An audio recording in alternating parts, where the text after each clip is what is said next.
Hello नमस्कार, this is Ankur Gupta, a premier real estate professional. और आज देखिए हमारे वीडियो का टॉपिक यही है कि क्या अब इस मार्केट सिचुएशन में यमुना और ग्रेटर नोएडा के रेट ऊपर जाएंगे या नीचे आएंगे, कहाँ के रेट बढ़ेंगे, कहाँ के रेट नहीं बढ़ेंगे। बहुत सारे लोग मुझसे क्वेरी करके पूछ रहे थे यही बात, और कई लोगों ने मुझे सजेस्ट किया कि सर इस टॉपिक पे एक वीडियो बनाइए कि आज की मार्केट सिचुएशन के हिसाब से आप क्या लगता है ग्रेटर नोएडा और यमुना के रेट बढ़ रहे हैं या नहीं बढ़ रहे हैं आगे, और हम उस हिसाब से इन्वेस्टमेंट करें। तो देखिए मार्केट की सिचुएशन को देखते हुए मेरे हिसाब से ग्रेटर नोएडा के रेट या यमुना के रेट डिपेंड करते हैं ज़मीन के डेवलपमेंट के ऊपर। ग्राउंड पे जहाँ पे लोगों को डेवलपमेंट दिखेगा, इन्वेस्टर की बात करें अगर आप, या आप एक कॉमन मैन की एंड यूज़र की बात करें, वो देखता है जहाँ पे सेफ सिक्योर माहौल होगा वहाँ पे वो प्रॉपर्टी खरीदता है। सिंपल सी बात है, उसको क्योंकि रहना भी है।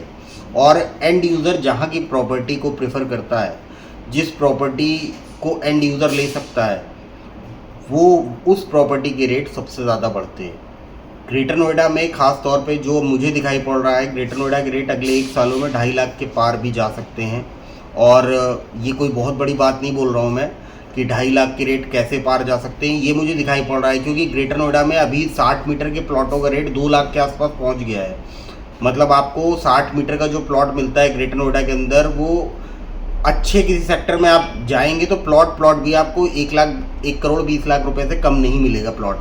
ग्रेटर नोएडा के अंदर की बात कर रहा हूँ अभी, और ये रेट 2.5 लाख बहुत जल्दी पहुँच जाएगा। इसलिए बेस्ट टाइम है। देखिए ग्रेटर नोएडा में इन्वेस्टमेंट करने का बेस्ट टाइम है क्योंकि ग्राउंड पे चीज़ें हैं। यहाँ पे लोग सोचते हैं, विचार कर रहे हैं कि शेयर मार्केट की तरह क्या रियल एस्टेट मार्केट में भी कोई दिक्कत आने वाली है। तो देखिए ये एक ऐसा क्षेत्र है ना जहाँ पे डेवलपमेंट की अपार संभावना है। मैं ये भी आज कहूँगा कि यमुना एक्सप्रेसवे के भी रेट बढ़ेंगे, लेकिन ग्रेटर नोएडा और यमुना एक्सप्रेसवे का अगर जहाँ तक आप कंपैरिजन करते हैं तो ग्रेटर नोएडा के रेट 2.5 लाख रुपए बहुत जल्दी पहुँच जाएंगे। और अभी 1.5 लाख रुपए पे भी आपको चीज़ें मिल सकती हैं, या इससे कम रेट पे भी चीज़ें आपको मिल जाएंगी। ग्रेटर नोएडा में 1,20,000 तक में भी चीज़ें मिल जाएंगी, depending upon the size of the plot. आप कौन सा प्लॉट लेने जा रहे हो और कौन सा पर्टिकुलर सेक्टर चूज करने जा रहे हो। टॉप सेक्टर्स अलग अलग हैं ग्रेटर नोएडा में, जैसे सेक्टर सिग्मा 1 है, एक बहुत अच्छा सेक्टर है। आपका सेक्टर चाई फाई है, बहुत वीआईपी सेक्टर माना जाता है क्योंकि बड़े साइज़ के प्लॉट है। वहाँ पे 356 मीटर है, आपका 500 मीटर है, 750 मीटर है, 1000 मीटर है। इसके अलावा आप स्वर्ण नगरी की बात करें तो स्वर्ण नगरी परी चौक के बहुत नियर सेक्टर है, तो वहाँ पे बहुत ज़्यादा ग्रोथ होगी। और ऑलरेडी वहाँ पे 1.5 लाख रुपए का रेट पहुँच गया है आपका स्वर्ण नगरी सेक्टर की। जहाँ तक बात की जाए 200 मीटर का प्लॉट वहाँ आज की डेट में 1.5 लाख रुपए से कम की रेट पे मिलता नहीं है।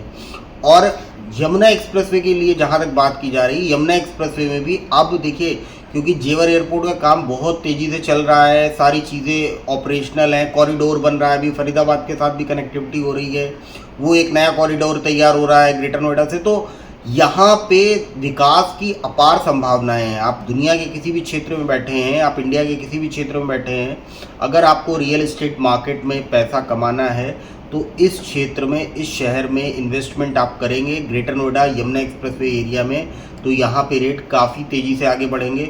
और आज की मार्केट सिचुएशन के हिसाब से अगर आप यमुना एक्सप्रेसवे में पैसा लगाने जा रहे हैं तो मैं पहले जो बोलता था कि 50-60 रजिस्टर्ड प्रॉपर्टी में देखिए आपको कोई अच्छी डील मिलती है 70,000 तक भी, 75,000 तक भी आप रेट आज यमुना एक्सप्रेसवे में ले सकते हैं।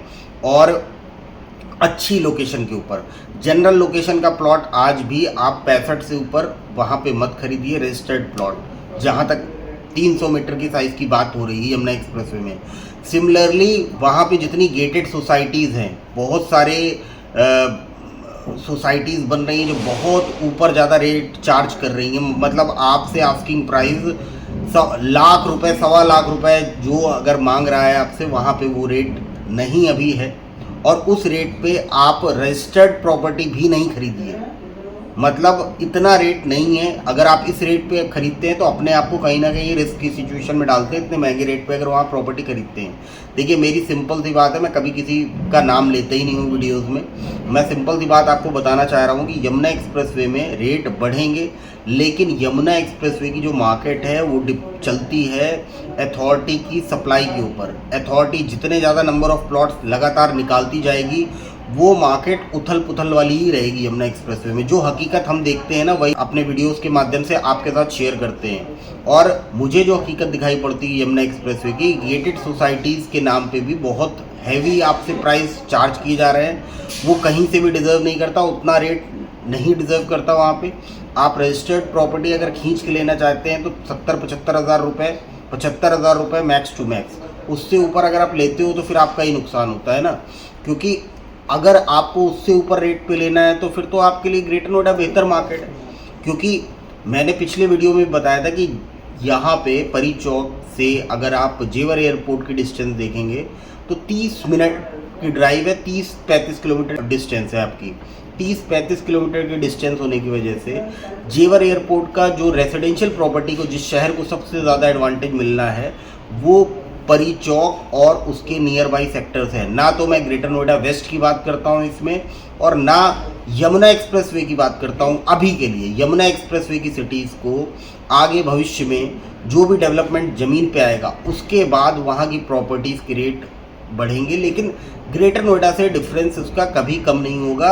लगातार यहाँ के रेट्स बढ़ते चले जाएंगे और वहाँ पे भी एक टाइम पीरियड के बाद आप उम्मीद कर सकते हैं, अगर अथॉरिटी की लगातार स्कीम्स नहीं आई तो वहाँ पे प्रॉपर्टी की रेट्स में उछाल आप उम्मीद कर सकते हैं। जैसे अभी एक स्कीम आनी थी फाइनेंशियल ईयर में, तीसरी स्कीम यमुना अथॉरिटी को लेके आनी थी, लेकिन वो यमुना अथॉरिटी नहीं लेके आई है। तो मोस्ट प्रॉब्ली मार्च में भी उम्मीद कर सकते हैं, मार्च के बाद आप उम्मीद कर सकते हैं कि अप्रैल में शायद ये फाइनेंशियल ईयर का ही इंतज़ार कर रही हो यमुना अथॉरिटी।